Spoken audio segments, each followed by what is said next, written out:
Have you ever wondered how close you've come to danger without even realizing it? At Shivering Vault, we take you there, one story at a time. But before you drift off, consider liking this video, commenting where you're watching from and at what time, and subscribing to keep these chilling stories coming. Now, let's dive into these unsettling tales.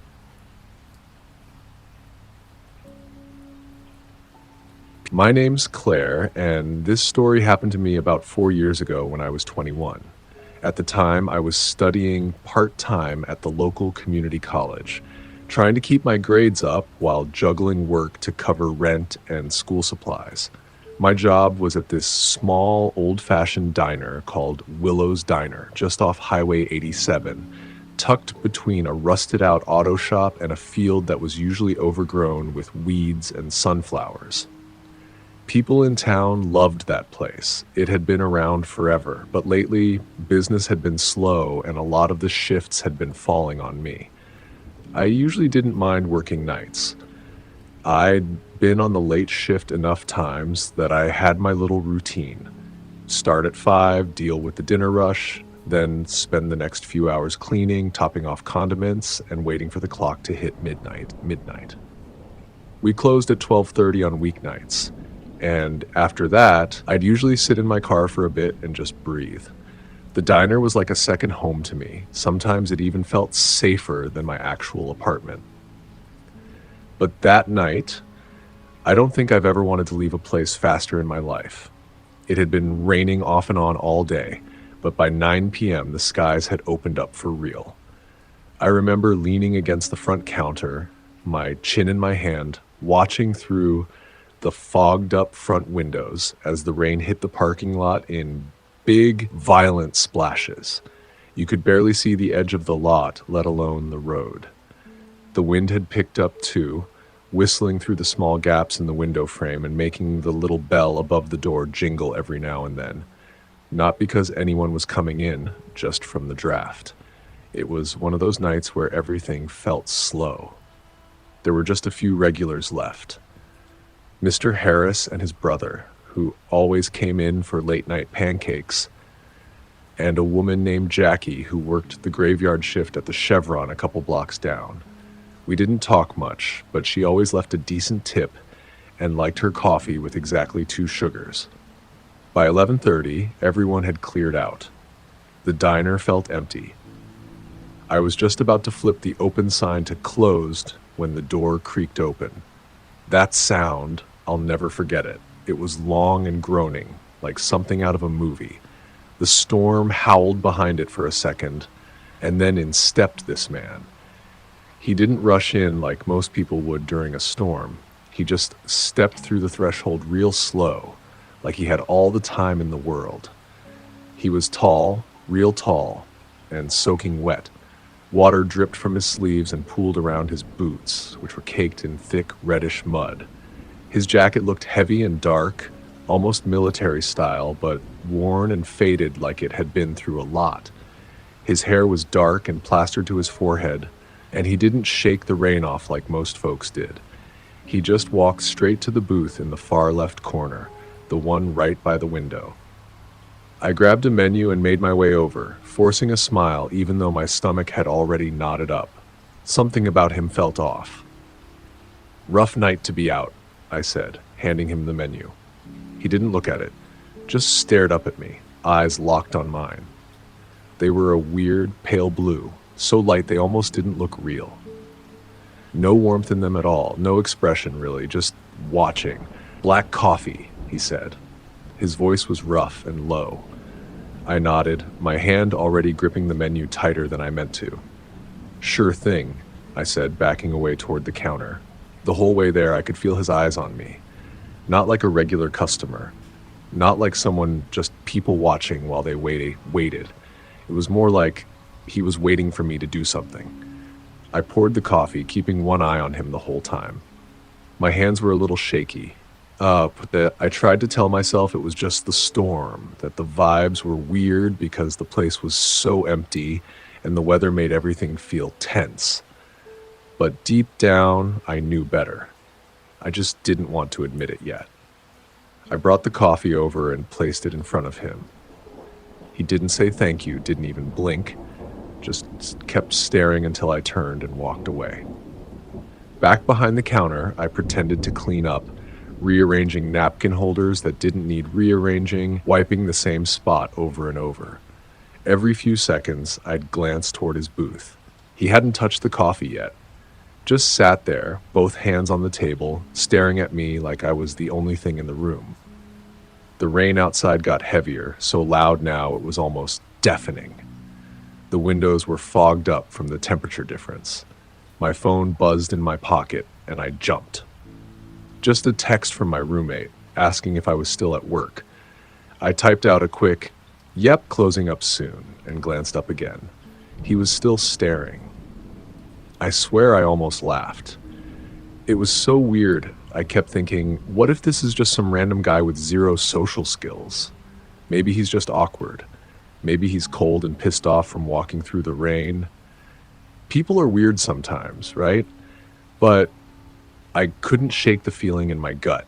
It was like my instincts were pulling at me, telling me this wasn't something I could brush off. At some point, I realized it was past midnight. We technically closed at 12:30, but on stormy nights, we usually shut down early, especially if no one was there. I looked out across the empty booths, then over at him. Still hadn't touched his coffee. Still hadn't moved. It was like he was waiting for something, or someone. I grabbed the keys from under the register and started wiping down the counter more intentionally, hoping he'd take the hint. I avoided eye contact, but I could feel his presence like a weight in the room. And then I heard it. A click. It was faint, but sharp. I froze. Slowly, I turned toward the front of the diner. He was standing now, right by the door, one hand on the lock. He'd locked it from the inside. I don't know why, but that moment, that was when I really felt the fear hit. Like it finally landed in my chest and unfolded all at once. My mouth went dry. My hands went cold. I gripped the edge of the counter just to steady myself. "Sir, we're closing now," I said, trying to keep my voice even. He didn't respond. He just turned around, calm as ever, and started walking toward me, step by step, slow, deliberate. Then he reached into his jacket. I backed away without thinking. My foot caught on the edge of a mat, and I stumbled slightly, catching myself on the back counter. That's when I saw the knife. It wasn't huge, but it was the kind of knife that makes you think someone brought it along for a reason. The blade looked worn, used. I didn't wait. I spun around, shoved through the swinging kitchen door, and bolted for the back. My shoes slipped a little on the wet floor tiles, but I caught myself and kept going. The kitchen was hot and smelled like fryer oil, and the sound of the storm outside was muffled now, like I was underwater. Behind me, I could hear his boots. Steady, not running, just walking. I reached the back exit and shoved against the door. It stuck at first, probably from the rain swelling the wood frame, but I hit it hard a second time and it burst open. The cold hit me immediately. Rain slapped against my face, my shirt, my jeans. My teeth chattered as I ran into the alley, barely able to see anything. I could hear the door behind me creak again. I didn't look back. I made it to my car, an old Honda with a busted taillight and a sticky driver's side door. My hands were shaking so bad I dropped my keys trying to unlock it. Bent down to grab them, palms hitting wet asphalt. I fumbled again, heart pounding so loud it drowned out the rain. I got the door open and threw myself inside, locking it behind me, just as I saw movement out of the corner of my eye. He was there, stepping into the alley, not running, just walking toward me. The key jammed in the ignition the first time. The engine sputtered. The second time, it caught. I threw it into reverse so fast I almost hit the dumpster. The tires spun on the wet asphalt before finally catching traction. I sped out of the alley, though I didn't dare look in the rear view until I was halfway down the block. And when I did, he was still standing there. In the alley, in the rain, just standing, watching. I didn't stop driving until I pulled into the police station parking lot 10 minutes later. I almost hit the curb, pulling in. The front desk guy looked up, and I could tell by the look on his face that I looked like hell. Soaked, pale, shaking, crying without even realizing it. They took my statement about the man, the knife, the door lock, the way he just watched me. I kept asking if they were going to go to the diner. They said they had a unit already en route. An officer gave me a blanket. Another asked if I wanted an ambulance, but I wasn't hurt, just rattled. I kept looking toward the entrance like he might just walk in. They called me the next afternoon to follow up. No sign of him, but they did find muddy boot prints, just like I said, leading from the front booth through the kitchen and out into the alley. Same reddish mud, same heavy tread pattern, no fingerprints, no ID, nothing. A week later, one of the officers came to my apartment. He had a photo in a plastic sleeve. Said there'd been another incident, another diner, not too far off, about a 40-minute drive from Willows. A waitress had gone missing after a late shift. Same stormy weather, same timeline. He asked me if I recognized the man in the surveillance still. It was him. Exact same jacket, same face, same pale, dead-looking eyes. I haven't seen him since. But I still think about it, about how calm he was, about how he waited until we were alone, about how he locked the door so quietly, like he'd done it before. I haven't worked a night shift since then.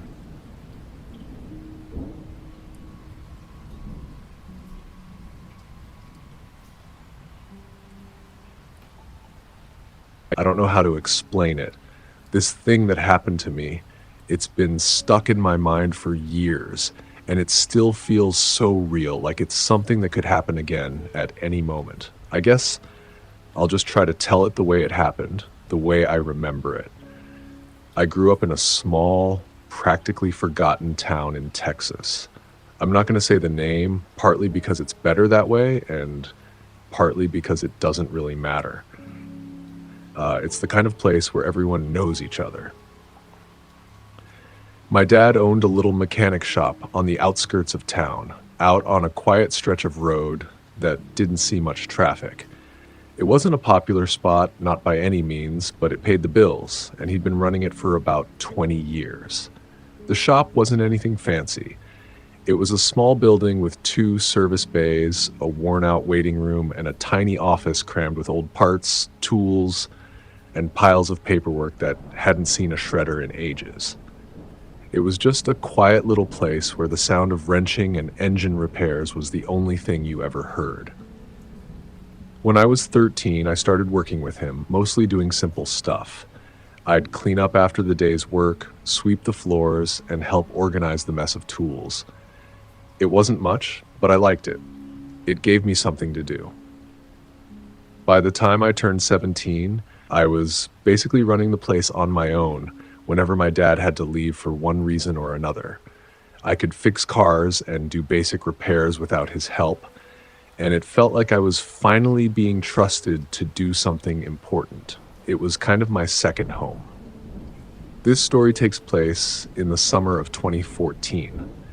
I had just finished school, and since the weather had been pretty awful, with storms rolling in almost every evening, I was working long hours at the shop to keep things going while my dad dealt with some personal stuff.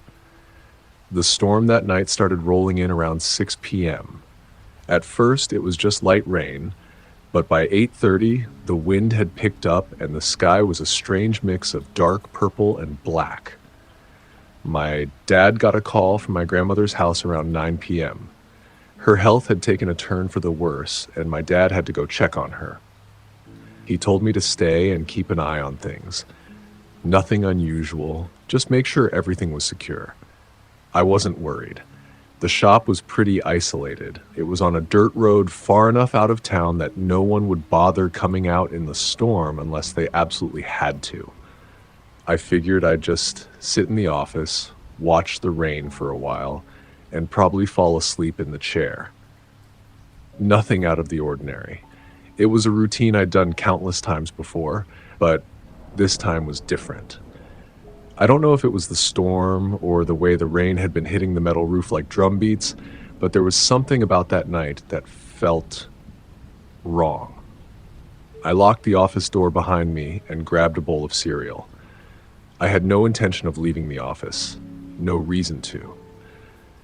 I let the rain do its thing outside while I tried to relax. The power flickered a couple of times but stayed on. The shop had an old backup generator, so I wasn't too concerned. The last thing I remember doing before I drifted off was looking at the clock. It was 11:45 p.m. The storm was still going strong outside, and I felt myself starting to nod off in the folding chair. The smell of oil and rust in the room made me feel warm and secure in a strange, familiar way. I was comfortable. I don't know exactly how much time passed, but I was jarred awake by a loud, scraping sound. At first, I thought it was just another clap of thunder, but then it came again. This terrible metal-on-metal sound. My heart started racing. I blinked and looked around the room. The dim glow from the desk lamp was the only light in the place. The clock on the wall read 2:12 a.m. I shifted in my seat, trying to shake off the fog of sleep. The sound came again, dragging across the floor. Slow. Intentional. My eyes darted to the window. I could barely make out shapes through the thick sheets of rain, but there was something moving near the service bays. I leaned forward, squinting. I saw it. A person. A figure, soaked to the bone, their clothes clinging to their body like a second skin. They were low to the ground at the edge of the garage door, about 6 inches of space between the ground and the door itself. And the person began to crawl underneath it. Their hands gripped something shiny, a crowbar. I felt like I had just been slapped awake. My mouth went dry. My body went stiff. I didn't know what to do. My first thought was that it could have been someone in trouble, maybe stranded in the storm. But then I saw the crowbar. I saw it glint in the dim light from the security lamp outside. Who would crawl under the garage door in a storm with a crowbar unless they meant trouble? I felt a sudden wave of panic. My heart was beating so fast I thought it might burst out of my chest. I didn't move. I didn't even breathe. I was frozen in place, watching, horrified, as the figure kept crawling under the door. What do I do? What do I do? Then I knocked the damn toolbox over. It clattered to the floor with a bang loud enough to shake the walls. That was all it took. The figure shot into motion like a predator, crawling quickly, faster now, towards the door. My blood went cold. I backed away from the window, my feet stumbling over the pile of dirty rags and tools scattered across the floor. I quickly locked the office door and slammed my back into the wall, the panic rising like a tide inside me. I could barely think. My hands were shaking so much that it took me several tries to find my phone in my pocket. I dialed 911. I whispered into the receiver, trying not to let the panic in my voice come through. Someone's outside the shop. They're trying to get in. They have a crowbar. I didn't even know if they could hear me over the rain, the storm, the pounding of my own heart in my ears. Just as I was about to hang up, the first hit came. Bang! The crowbar slammed against the office door with enough force to rattle the hinges. I could feel it through the floor, through my feet, all the way up into my chest. My blood went ice cold. Another hit. Each strike harder than the last. I pressed myself back into the corner of the office, the phone still in my hand. My hands were slick with sweat, my palms clammy against the old plastic. The dispatcher on the other end of the line was telling me to stay calm, to stay on the line, but I couldn't focus on her words. The pounding from the door was all I could hear now. I reached for the nearest thing I could use as a weapon, a rusty wrench I had left on the desk earlier that day. My hands were shaking so badly I almost dropped it. What the hell am I doing? The door shuddered with another hit. I could hear it creaking, bending. The metal was starting to buckle under the weight of the crowbar. My heart was hammering in my chest. I was trapped. There was no way out. The back door was too far. There was no way to run. I kept my eyes fixed on the door, waiting for the next hit to come. I held my breath, praying for the sound of sirens. I don't know how much longer I sat there, my back pressed against the cold wall, clutching the wrench like it could somehow protect me. I felt like I was going to pass out from fear, my head spinning, my stomach in knots. Then, thank God, I saw the flash of red and blue lights through the rain. Sirens. It was the longest sound I'd ever heard. The front door crashed open with the force of a battering ram, and I heard shouting, voices, commands. Get down! The figure froze in place, just as I had seen them do earlier, but now there was no escape. I could hear the footsteps of the deputies storming the yard, their boots pounding the ground, the sound of them getting closer.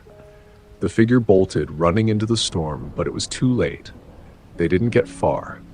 I heard a scuffle, then a shout, and then someone was tackled into the muddy lot. They'd caught him. The police found out later that this guy had been targeting small businesses all over the area. He had a list of places, and he used the cover of storms like this one to break in unnoticed. His truck was parked behind the shop, just off the main road, hidden under some trees. In it, they found stolen tools, electronics, and even lock-picking equipment.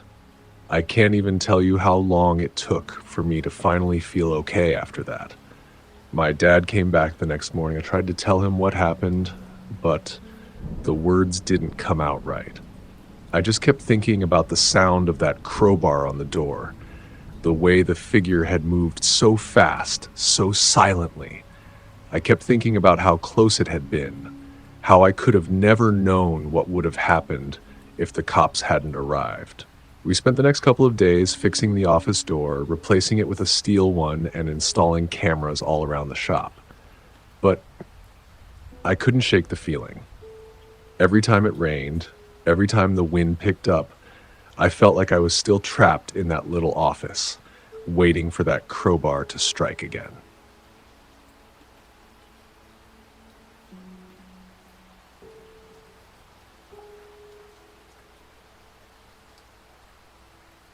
I've always loved the solitude that comes with camping. Being surrounded by nothing but trees and the occasional animal scurrying around gave me a peace I could never find in the chaos of daily life. I'm Nathan, 29 years old, and I'm a mechanic by trade. Most of my life has been spent turning wrenches, fixing broken machines, and dealing with the occasional customer complaint. But for some reason, I've always been able to escape into nature, to just be alone with my thoughts. And lately, I needed that more than ever. The breakup had been hard on me. Emily had been the love of my life, but things weren't working. We were growing apart, no matter how hard I tried to fix it. It felt like everything I did to make her happy only pushed her further away. After one final argument, I found myself alone in a place I didn't recognize. I needed to get away, clear my head. I knew just where to go. East Texas had always been my getaway. The deep woods away from the city, where you couldn't hear anything but the rustling of the wind and the occasional drip of water from the trees.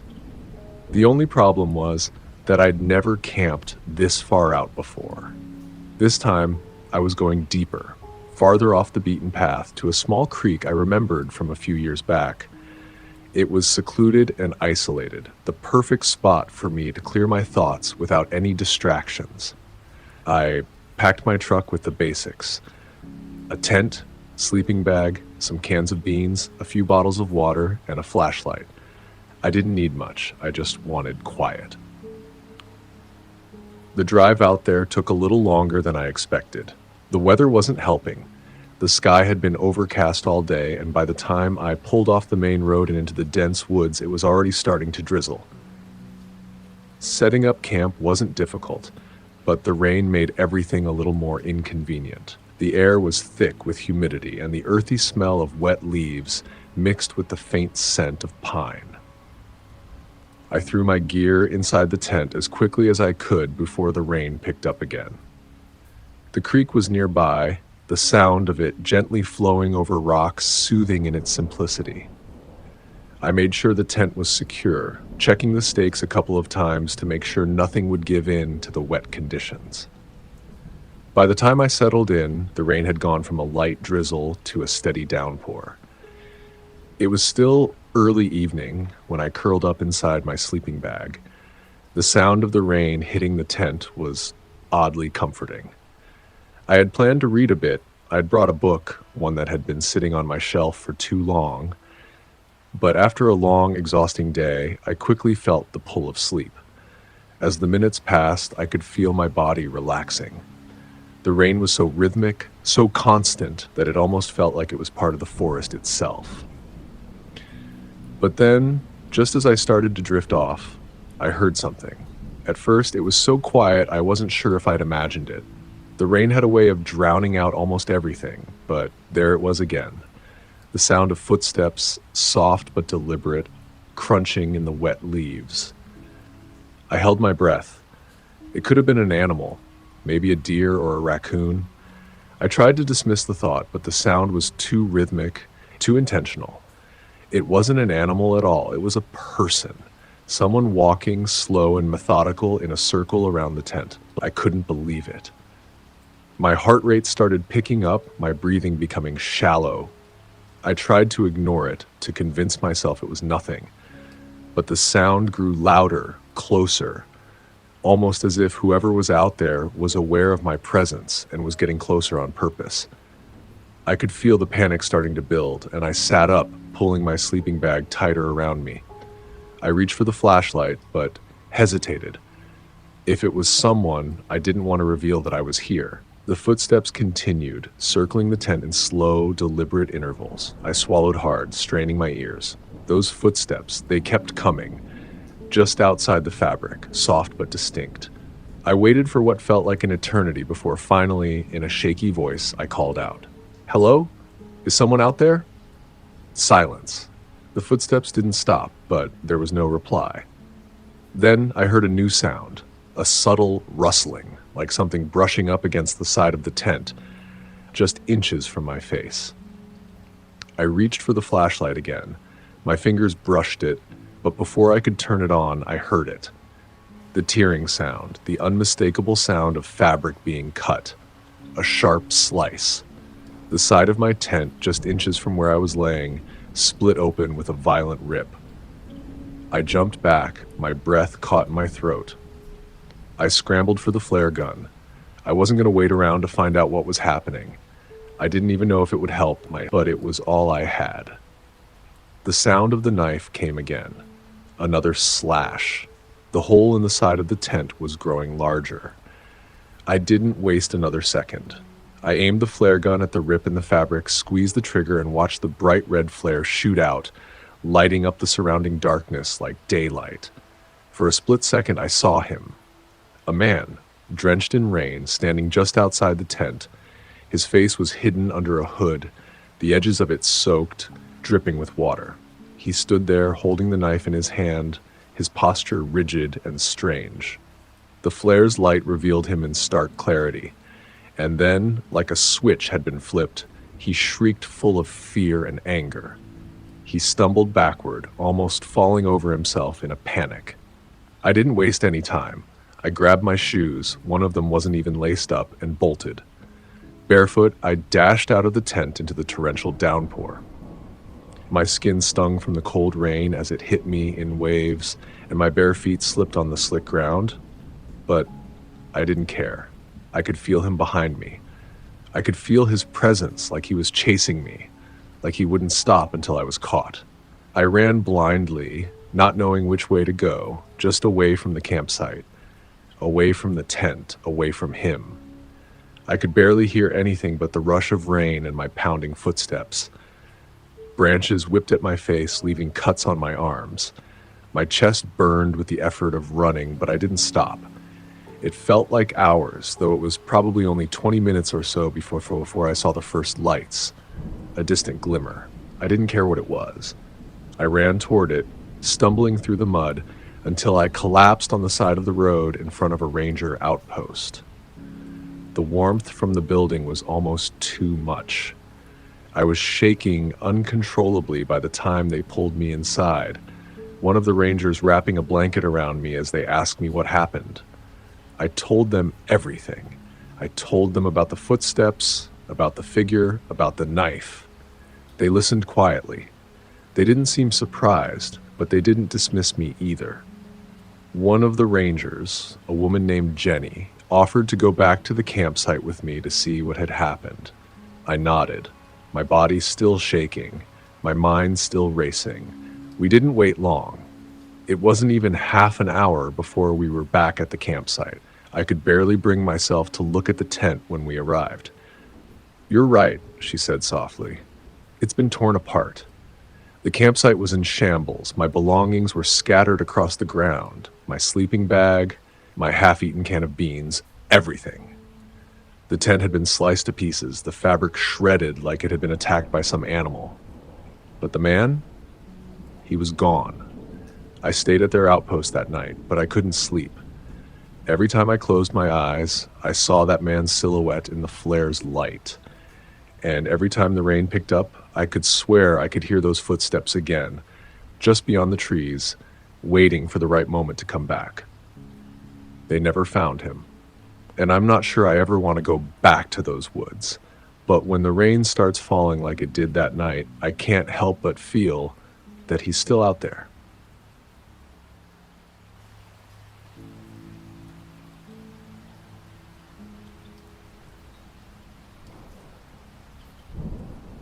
I was 19, just trying to figure out my place in the world, and working nights at a local diner to help make ends meet. My name's Haley Ross, and up until that evening, my biggest worry had been making sure the coffee was strong enough and the fries were crisp. My shift at the corner grill had ended just after midnight, a little earlier than usual. It was a quiet night, only a few regulars scattered around the booths, nursing their cups of coffee as the storm raged outside. The place was mostly empty when I clocked out, the sound of the doorbell dinging as I stepped into the warm, damp air. I had a 15-minute walk ahead of me, from the diner to my small apartment on the outskirts of town. Normally, I didn't mind the walk. It wasn't far, and I'd gotten used to the rhythm of the town, the quiet hum of the streets at night, the occasional stray cat darting across the road, the flickering streetlights. But tonight, with the storm hammering the sidewalks and the wind cutting through my thin hoodie, I wasn't as sure about walking alone. I dug my hands into the pockets of my jacket, my fingers brushing against the cold metal of my pepper spray. I carried it with me ever since reading One Too Many Strange Encounters on Reddit. Maybe it was overkill, but I figured better safe than sorry. The umbrella I grabbed before I left the diner was already showing signs of wear. It had a few broken ribs, but it still did its job. The wind had it bent sideways a couple of times, but I held onto it tightly, feeling the spray of rain hit my face, the droplets mixing with the damp strands of my hair. As I started walking, I could hear the soft swish of the water beneath my feet, and the distant growl of thunder rumbling above, warning of something even worse to come. I passed by the old laundromat. The place had been abandoned for as long as I could remember, graffiti scrawled across the front and broken windows that no one had bothered to replace.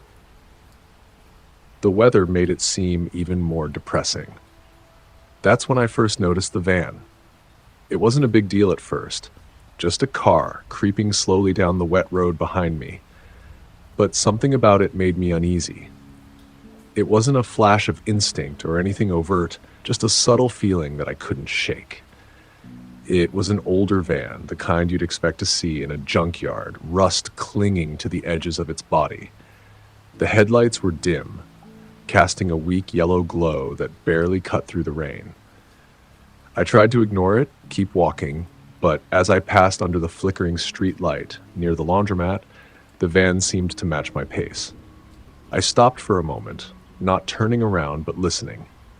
I heard nothing except for the soft pattering of the rain, the sound of my own breath as I exhaled into the cold night air. The van rolled by, the engine making a strange growling noise as it passed, but I still couldn't shake that feeling.